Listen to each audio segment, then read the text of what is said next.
दोस्तों आज जानेंगे कि हमें अपने गन्ने की फसल में फिटकरी का प्रयोग करना चाहिए या नीला थोथा जो कॉपर सल्फेट होता है उसका प्रयोग करना चाहिए या फिर हमें दोनों का प्रयोग करना चाहिए। इस बारे में जानेंगे और शुरू करने से पहले आपसे अनुरोध है, यदि आप चैनल पर नए हैं तो चैनल को अभी सब्सक्राइब कर लें, वीडियो को लाइक कर दूसरे किसान दोस्तों में शेयर करें।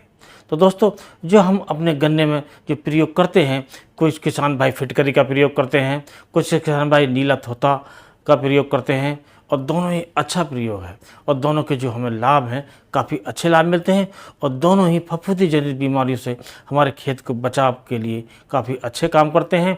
यदि रोग आ जाता है तो उसे कंट्रोल भी करते हैं। अब दोस्तों सबसे पहले जानते हैं कि हमें फिटकरी का प्रयोग किस प्रकार करना चाहिए और कितनी मात्रा में करना चाहिए और कैसे करना चाहिए। तो दोस्तों ये जो फिटकरी होती है इसका प्रयोग भी हम गन्ने की फसल में करते हैं और इसका जो प्रयोग करने से हमारे जो गन्ने की फसल है वो विभिन्न प्रकार के जो फफूंदी जनित रोग होते हैं, जो फंगस के रोग हैं, उनसे बची रहती है।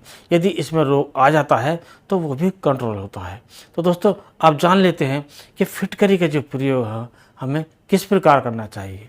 तो दोस्तों फिटकरी का जो प्रयोग है हमें 2 किलोग्राम प्रति एकड़ के हिसाब से लेकर इसे बारीक कूट कर पीस कर खाद में मिलाकर प्रयोग कर सकते हैं या मिट्टी में मिलाकर प्रयोग कर सकते हैं और ये गन्नों की जड़ों में डालकर हम बाद में सिंचाई करते हैं। ये तो रहा पहला तरीका।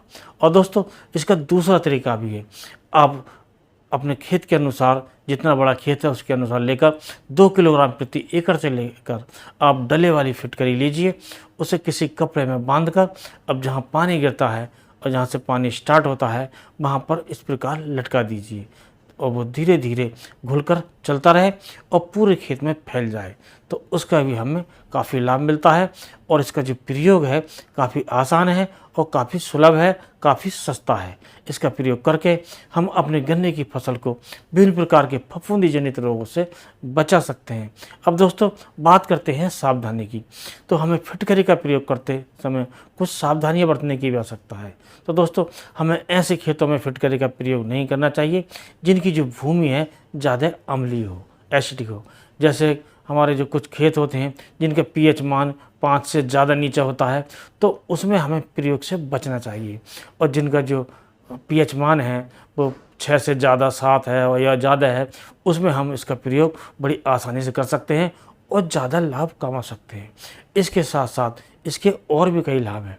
यदि हम इसका प्रयोग करते हैं तो इससे जो विभिन्न प्रकार की फफूंदी होती हैं उनका तो सफाया होता है और हमारे पौधों की जड़ों में विभिन्न प्रकार के जो खाद पड़े रहते हैं वो हमारी ज़मीन नहीं ले पाती है, हम पौधों को नहीं दे पाती है।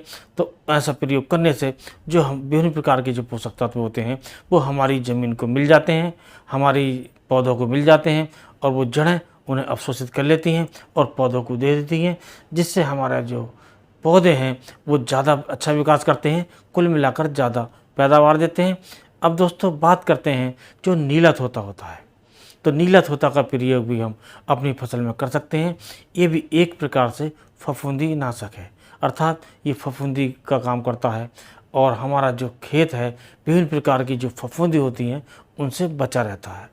और इसका जो प्रयोग है हमें बारीक कूट कर पीस कर वो इसकी जो मात्रा है वो हमें 2 किलोग्राम प्रति एकड़ के हिसाब से लेनी चाहिए और मिट्टी में मिलाकर या खाद में मिलाकर हमें अपने गन्ने की जड़ों में बिखेर कर सिंचाई कर देनी चाहिए। इससे हमारा जो खेत है विभिन्न प्रकार की जो फफूंदी जनित बीमारियां होती हैं उनसे बचा रहता है और कुल मिलाकर जो हमें उत्पादन मिलता है वो ज़्यादा मिलता है। इसके साथ साथ जो उसमें कॉपर होता है तो कॉपर तत्व की भी पूर्ति हो जाती है, जिससे हमें उत्पादन ज़्यादा मिलता है। तो इस प्रकार हम चाहे फिटकरी का प्रयोग करें तब भी कर सकते हैं या नीला थोथा का प्रयोग करें तब भी कर सकते हैं। लेकिन दोस्तों इस बात का ध्यान रखें, इन्हें हमें दोनों को आपस में कभी भी मिलाकर प्रयोग नहीं करना चाहिए।